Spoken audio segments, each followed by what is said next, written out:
ఇప్పుడు ఇలా కేసీఆర్ పంట నష్టం అయిన వాళ్ళను లేకపోతే రైతులను పరామర్శించడానికి జనగామ సూర్యాపేట తిరగడానికి పోతున్నాడు.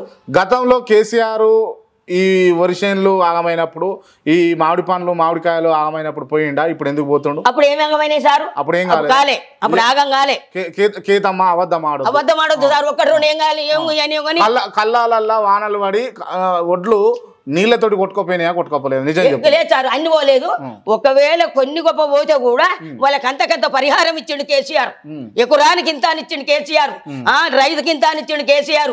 పరామర్శించి దగ్గర పోయి ఓదార్చి వాళ్ళకి తగ్గట్టు ఆయన ఇచ్చిండు కేసీఆర్. వీళ్ళటు ఓవుడే లేదా కాంగ్రెస్ వాళ్ళు, ఓదార్చుడే లేదా, చచ్చి నూనె చూస్తలేరు, బతికి నూనె చూస్తలేరు. ఏమున్నాయి మీటింగులు వాళ్ళే చూసుకుంటారు. కానీ ఈ తెలంగాణ ప్రభుత్వాన్ని అయితే ఇంతవరకు పట్టించుకుంటలేరు సారు, పట్టించుకుంటలేరు. ఇప్పుడు ఎకరాన 15,000 ఇస్తానన్నాడు మన కాంగ్రెస్ వాళ్ళు. ఎకరాన 10,000 అయ్యి కేసీఆర్ 10,000 ఇస్తే 15,000 ఇస్తాడు. మన కౌలు రైతులకు కూడా 15,000 ఇస్తాడు. ఆ 15 లేవు సార్, ఈ 15 లేవు సారు. రైతులు మొత్తం ఆగమైపోయారు సారు. అంటే మీరు ఇంతగానం అభిమానిస్తారు కదా, ఇప్పుడు ఒకవేళ కేసీఆర్ నమ్మి ఓట్లు వేయకపోతే ప్రజలు ఏం చేస్తారు? మీరు ఓట్లు వేయరు అని ఎప్పుడానికి ఒకసారి వేస్తురు. కేసీఆర్ మీరు కావాలని తెలంగాణ రాష్ట్రం మొత్తం ఇట్లా మొత్తుకుంటారు సారు. ఈసారి మాకు ఎంపీ ఎలక్షన్లలో మా కేసీఆర్ గెలుస్తాడు. ఎక్కువ ఓట్లు తెచ్చుకుంటాం మేము ఎంపీ ఎలక్షన్లలో. ప్రతి ఎంపీ గెలుతుండు చూడు సారు. ఇప్పుడు నేను ఏ ఇంటర్వ్యూ చేసినా కూడా ఖర్చుగా అడగనీకి ఉంటది, అడుగుతుంటా. నేను కేతమ్మని ఏం అడగాలి, కేతమ్మ అదరగొడుతుంది అని చెప్పేసి భయం అవుతుంది. నేను ఎందుకు అదరగొడతా సారు? మిమ్మల్ని అదరగొట్టే అంత లేదు నాకు. నేను ఎందుకు అదరగొడతా? ఉన్నది చెప్తా, వాస్తవం చెప్తా, ఆయన చేసిన మంచి పని చెప్తా. ఉప్పు తిన్నందుకు సర్ది తిన్నా రేగు తలవాలే సారు. ఆయన ఎవరిని చెడగొట్టిండు సారు? 2,000 పింఛన్ ఇచ్చిండు. ఇలా 6,000 పెళ్ళి 1,25,000 ఇచ్చిండు. రైతులకు రైతు బీమా ఇచ్చిండు. ఇస్తారేంటి సారు? 100 రోజులు దాటిన ఇయ్యరు. ఇక ఇయ్యరు. 100 రోజులు 10 ఏళ్ళ పాలన చేయొచ్చు, వీళ్ళు 100 రోజులలో. ఈయన గెలవంగానే పెట్టిండు కేసీఆర్, గెలవంగానే పెట్టిండు. ఈ కాంగ్రెస్ వాళ్ళు అడిగితే నాకు 100 రోజుల టైం కావాలన్నారు. 100 రోజుల టైం తీసుకోరు. ఇప్పుడు 4 నెలలు అవుతుంది. 4 నెలలు అయినా మీరు చెయ్యరు కాబట్టి చేస్తా అని చెప్తారు. ఎందుకు చెప్తారు? మధ్యలో మీకు ఎంపీ ఎలక్షన్లు వచ్చినాయి కాబట్టి చేస్తా అని చెప్తారు, కానీ మీరు చెయ్యరు. ఎంపీ ఎలక్షన్ల మళ్ళీ మసిముచి మారడుగా చేస్తారు. కేతమ్మకి చెప్పిండా రేవంత్ రెడ్డి? నేను రోజు టీవీలో వింటేనే కదా చేస్తానని. 6 పథకాలు అమలైనవి, ఒకటే ఉందంటారు. ఏం చేసి వెయ్యి 6 పథకాలు వెయ్యి. ఎవరికైనా గ్యాస్ ఇచ్చారా మీరు? ఇయ్యలే, ఇంతవరకు ఇయ్యలే. పోనీ 200 యూనిట్లు కరెంట్ అన్నావు, అది ఇచ్చినవా? అది ఇయ్యలే.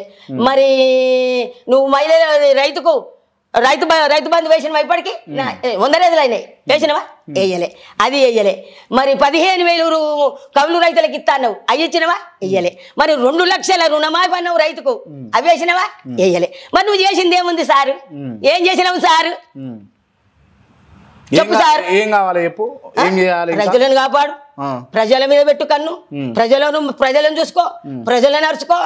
నువ్వు అప్పుడే వ్యతిరేకం వచ్చింది రైతుల దగ్గర. కాంగ్రెస్ ఎందుకు వేసినావా అని మొత్తుకుంటారు. నిజంగా అంటుర్రా మీ బీఆర్ఎస్ పార్టీ? లేదు సార్, రోజు నేను బీఆర్ఎస్ వాళ్ళ దగ్గర కూడా పోను సార్. నేను టీవీలో వార్తలే చూసుకుంటా. మొత్తం నల్గొండ, హన్మకొండ, కొడుకన్ల, దేవరపూల, కమారెడ్డి, జన్గాము కాలబెట్టుకుంటున్నారు చేనులు రైతులు. అరిగోస పడుతురు సారు, బాధ అనిపిస్తుంది సారు. సరే, మంచిగానే ఉంది. పరిపాలన గురించి అప్పుడున్న కేసీఆర్ గురించి ఇప్పుడున్న రేవంత్ రెడ్డి గురించి మంచిగా చెప్పారు. కానీ ఇప్పుడు కేసీఆర్ ను నమ్ముకున్న వాళ్ళు చాలా మంది ఉండే పార్టీలో ఉండే ఇన్ని రోజులు కదా, పార్టీని కాదని చెప్పేసి కాంగ్రెస్ లోకి పోతురు, కొంతమంది బీజేపీలోకి పోయారు. మరి వాళ్ళను నమ్మిండు, వాళ్ళని ఇతర పార్టీలకేసి తెచ్చుకోండు. మీ అట్లాంటి వాళ్ళు పార్టీలు ఉన్నారు కదా, మీకేమన్నా భరోసా ఇస్తాడు అనుకుంటారా కేసీఆర్?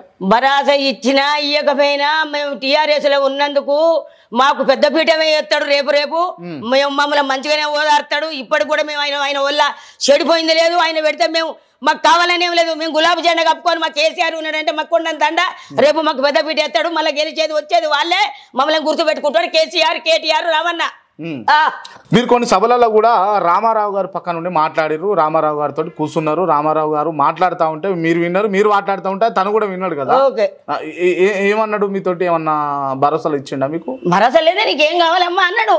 నాకేదొద్దు సార్ అన్నా సార్. ఎందుకు నాకెందుకు సార్? ఏంది టైం ఉండాలి. మాకు కష్టం బాధ వచ్చినప్పుడు పోతే ఇయ్యడా, అరుచుకోడా, చూడడా? ఆ నమ్మకం ఉన్నదా? నాకుంది నమ్మకం. ఖచ్చితంగా చెప్తారు తల్లి కొడుకులు. కేసీఆర్, కేటీఆర్ ప్రజల మనుషులు. అబ్బా వాళ్ళు దేవుళ్ళు, ప్రజలు వాళ్ళంటే ఇప్పుడు ప్రాక్టీస్ పడేసే టైరు మళ్ళీ తెలంగాణ రాష్ట్రం. కేసీఆర్, కేటీఆర్ అంటేనే ఎండ అనక వాననక కొడుకు ఊరు ఊరు తిరుగుతుండు కేటీఆర్ ఇప్పుడు వరిసేన్లు కాలినోళ్లకు కూలినోళ్లకు ఎకురాన 15,000 ఇప్పిస్తాను తిరుగుతుండు కేటీఆర్. కేటీఆర్ మంచోడు అంట. మంచోడు అంటే మంచోడు, తండ్రికి దగ్గర తనయ్యుడు. ఈ రేవంత్ రెడ్డి మీద ఇవాళ 2,500 కోట్ల రూపాయలు ఈ బిల్డర్ల కాడ కాంట్రాక్టర్ తీసుకున్నాడు అని కేటీఆర్ అన్నందుకు కేటీఆర్ మీద ఇవాళ క్రిమినల్ కేసు నమోదైంది బంజారాహిల్స్ పోలీస్ స్టేషన్. అట్లా అనొచ్చునా మరి రేవంత్ రెడ్డిని? ఏమన్నాడు? అదే బిల్డర్ల కాడ బిల్డింగ్లు కట్టేటోళ్ళ కాడ కాంట్రాక్టర్ల కాడ 2,500 కోట్లు తీసుకుంటారు రేవంత్ రెడ్డి అని అన్నాడు. ఎవరు అన్నాడు? కేటీఆర్ సార్ అన్నాడు. అవును అన్నాడని ఆయన కేసు పెట్టిండు. అవును అన్నంత మాత్రం వల్ల కేసు పెట్టుడేనా? ఆయన తీసుకున్నట్టు రూపకం ఉండాలి, ఈయన మీద కేసు పెట్టాలంటే ఆయన ఆలోచన చేయాలి. ఇప్పుడు కేసు పెట్టంగానే ఈయన ఉరుకుతుండా జైళ్ళకి? ఉరుకుతాడా? ఏదైనా న్యాయం అన్యాయం నిర్ణయించేది లేదా?